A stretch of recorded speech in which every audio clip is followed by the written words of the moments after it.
Suite à la tentative ratée de déstabilisation de l'Iran par la manipulation des taux de change, ce qui a rendu les conditions d'importation des opérateurs économiques iraniens extrêmement difficiles, l'aigle américain ainsi que la nation instancée préparent l'acte 2, c'est-à-dire l'opération militaire. Bonjour à tous, nous sommes le mercredi 21 janvier 2026. Le déclenchement de la guerre par les États-Unis et Israël contre l'Iran est imminent. Je situe le déclenchement de cette attaque vraisemblablement en milieu de semaine prochaine. L'attaque va être massive, probablement la plus intense depuis la Deuxième Guerre mondiale, et les B-52 vont jouer un rôle déterminant. Ils vont décoller des bases militaires américaines en Italie et en Espagne. Les B-52, ce sont d'énormes avions, d'énormes bombardiers équipés de 8 réacteurs et pouvant transporter 6 missiles cruise. Les missiles cruise vont avoir un rôle important puisqu'ils ont été programmés suite à l'attaque qui a eu lieu en juin dernier et qui a permis de repérer par satellite toutes les sorties de tunnels qui sont creusés dans les montagnes en Iran. Ce sera donc la sortie des tunnels pour détruire une partie de ces tunnels qui vont être programmés sur les missiles cruise qui vont voler à environ 50 mètres du sol. Ils suivent le parcours du sol. Probablement les avions vont passer depuis l'Italie en direction d'Israël, la Syrie, l'Irak, puis ils largueront leurs missiles cruise et feront demi-tour.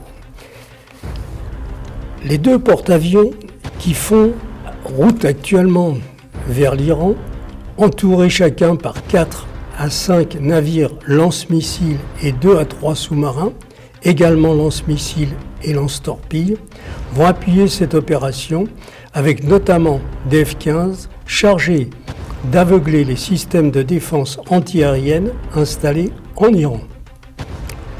Des dizaines de milliers de parachutistes de l'armée américaine ont été transportés au Moyen-Orient et à mon avis, leur rôle va consister à empêcher le blocage du détroit d'Ormuz, par lequel passe chaque jour 20% de la production mondiale de pétrole.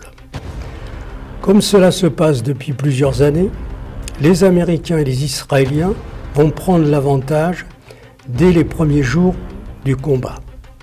Et les Iraniens, qui ont souffert des sanctions imposées par les États-Unis depuis plusieurs décennies, sont déterminés à se battre et vont probablement recevoir le soutien de la Russie après quelques jours de combat.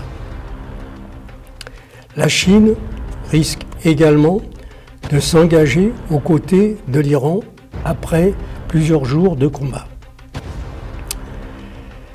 Si la guerre dure depuis plus de 3 semaines, Israël utilisera une petite partie de son arsenal nucléaire, notamment à partir des 6 sous-marins que l'Allemagne leur a offerts et modifiés afin de pouvoir utiliser des missiles à tête nucléaire.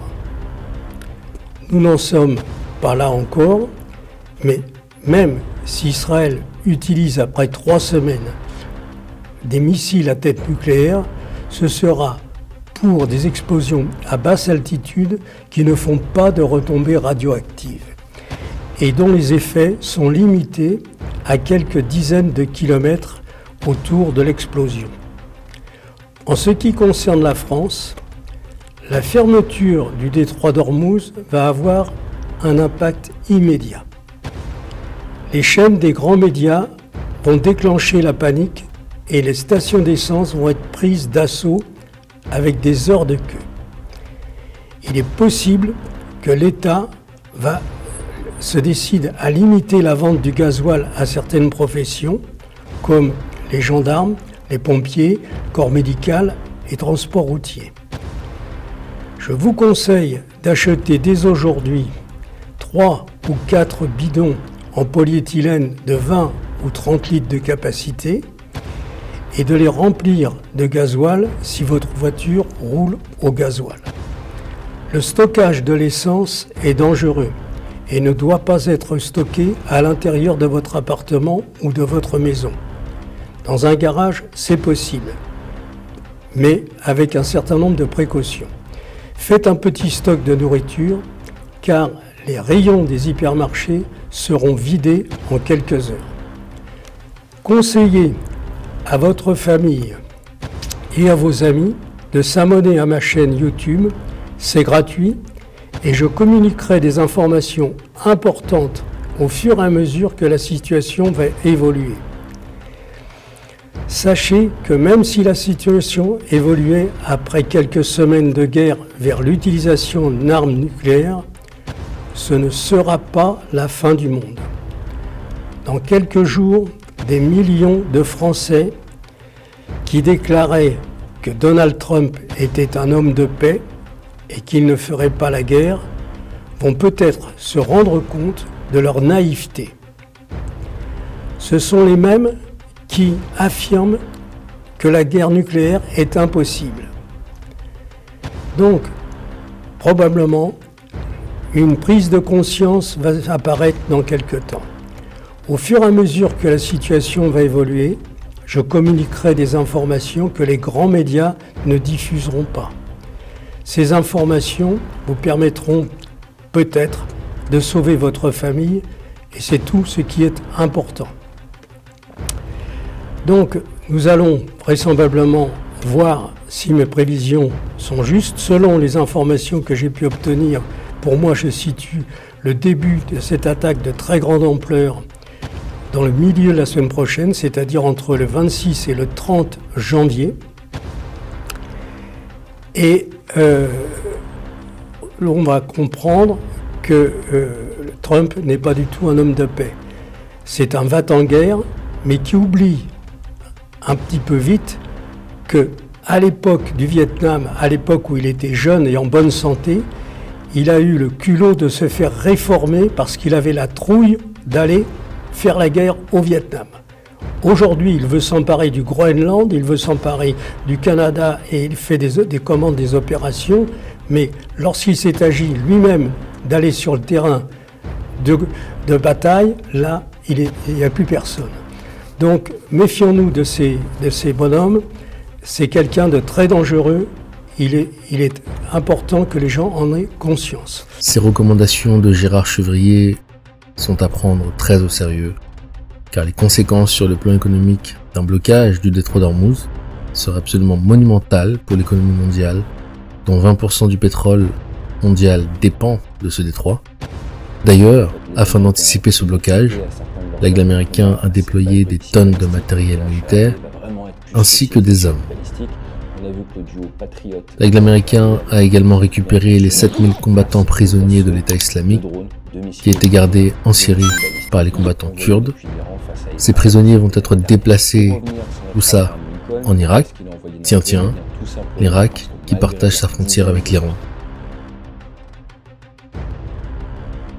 Les États-Unis vont procéder à des transferts de djihadistes. Washington annonce prendre en charge le transfert de combattants du groupe État islamique de la Syrie vers l'Irak. 150 pour l'instant, jusqu'à 7000 à terme.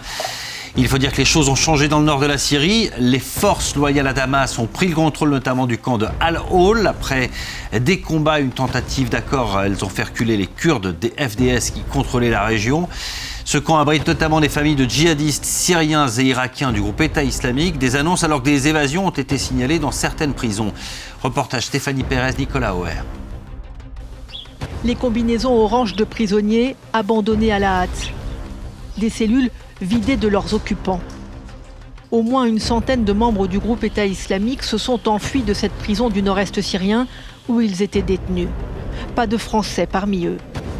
Tous ont profité des combats entre les forces kurdes, qui administraient la région, et l'armée du nouveau pouvoir de Damas, qui cherche à reconquérir son territoire. La gestion des anciens djihadistes, un point épineux du chaos actuel. Après des affrontements, les Kurdes ont aussi été contraints d'abandonner le camp de Al-Hol, où croupissent 24 000 femmes et enfants de combattants syriens et irakiens. Devant les caméras, l'armée syrienne déployée en force cherche à prouver qu'elle a le contrôle, mais un nombre indéterminé de prisonnières seraient parvenues à s'échapper. Celles qui sont restées espèrent une amélioration de leur statut. Le camp nous a détruits. On n'est pas sortis depuis qu'on est arrivé. On n'a reçu aucune éducation. La cinquantaine de Françaises et les 110 enfants encore retenus se trouvent, eux, dans cet autre camp, à Roj. Pour l'heure, toujours sous autorité kurde. Leurs familles sans nouvelles s'inquiètent. La région est à présent de nouveau en proie au chaos et à la guerre. Il est temps de rapatrier toutes les familles détenues dans le camp. Le président Al-Shara, lui-même ancien djihadiste, sera-t-il complaisant avec ses prisonniers, dont il a partagé un temps l'idéologie ? Il a rejoint la coalition contre le groupe État islamique pour prouver ses bonnes intentions, rappelle ce spécialiste. Il est dans l'intérêt de Damas de garder les djihadistes sous cloche, qu'ils soient français, irakiens, américains ou peu importe. C'est dans leur intérêt de les garder sous cloche. C'est aussi dans leur intérêt de régler le problème des camps. L'armée américaine annonce qu'elle a débuté le transfert d'une centaine de prisonniers. Vous aurez compris qu'ils ne vont pas les relocaliser pour jouer aux cartes. Ceci n'est pas surprenant, puisque l'État islamique est une création de la CIA. L'onde de choc d'un blocage du détroit d'Ormuz provoquerait des chutes des marchés boursiers, des pénuries par achat de masse, en simultané. Voilà pourquoi je ne cesse de répéter que vous devez faire des stocks afin de vous préparer à ce genre d'événement, mais surtout afin de vous préparer à la Troisième Guerre mondiale qui arrive. En effet, malgré les répercussions de ce troisième round annoncé,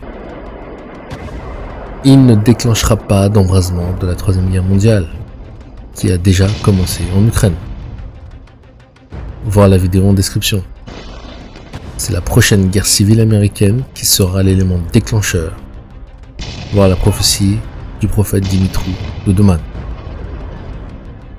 Donc vous chrétiens, vous devez surveiller comme le lait sur le feu les événements aux États-Unis, les antagonismes à l'intérieur du pays, les tensions extrêmes exacerbées par les velléités de Donald Trump quant au Venezuela, quant au Groenland.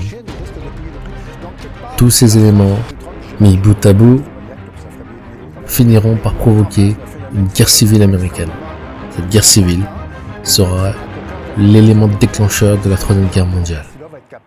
Blessé. Est-ce que les démocrates, on a écouté ce jeune maire